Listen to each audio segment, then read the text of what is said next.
guys, welcome back to the channel. In today's video, we're comparing the Strymon Iridium to the Fractal Audio FM3 using the same impulse responses. And to do that, I had to build a Strymon Iridium. Let's get started.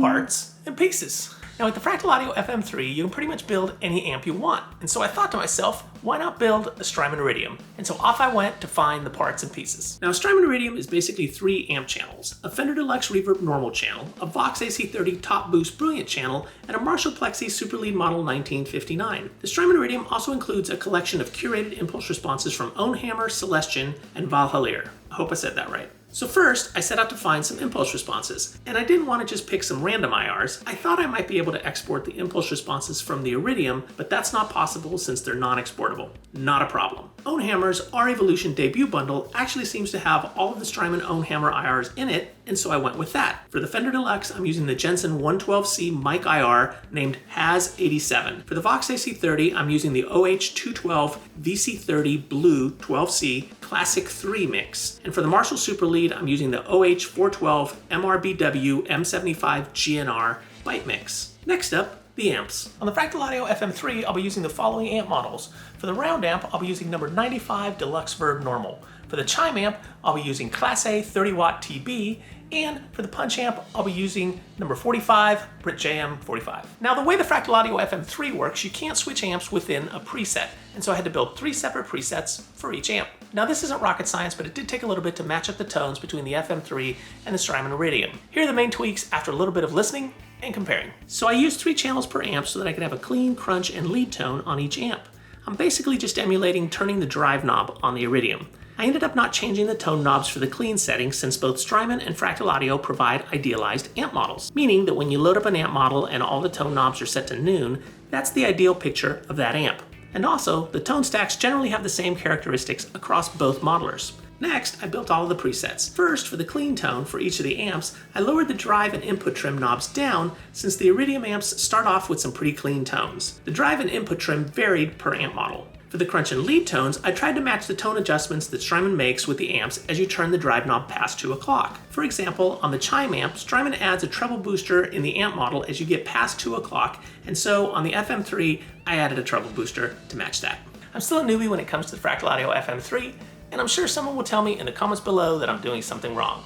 But still, it was a fun little project, and I learned a lot about the inner workings of the FM3 and the Iridium. Alright, so here are the tone samples. First up, the Fender Deluxe Reverb, normal channel.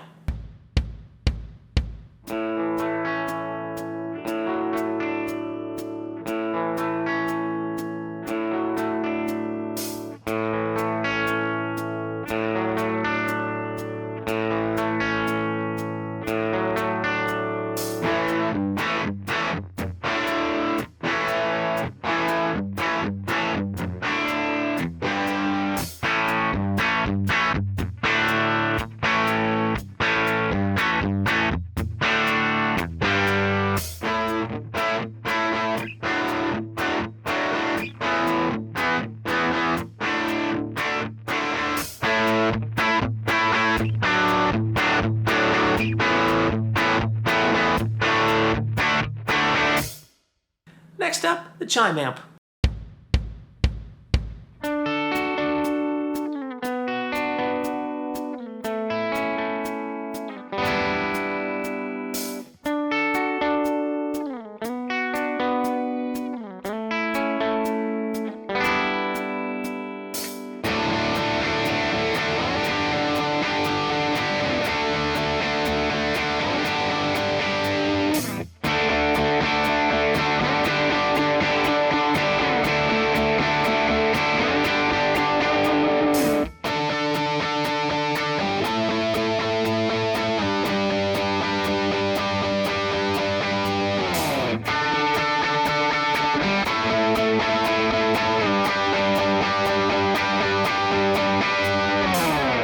And last up, the punch amp.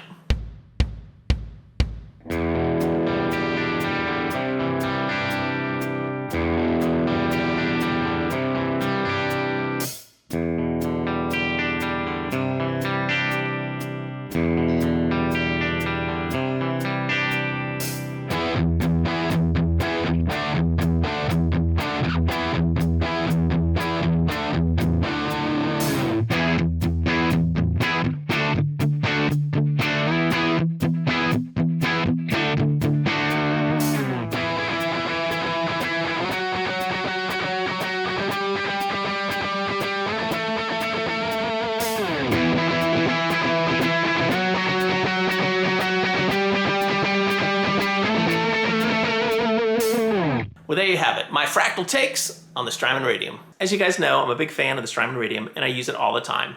But if I'm in a pinch and I need some Strymon-like tones on my FM3, I have that now. At least version 1.0. For version 1.1, I'm gonna figure out how to get the room knob to work on the FM3.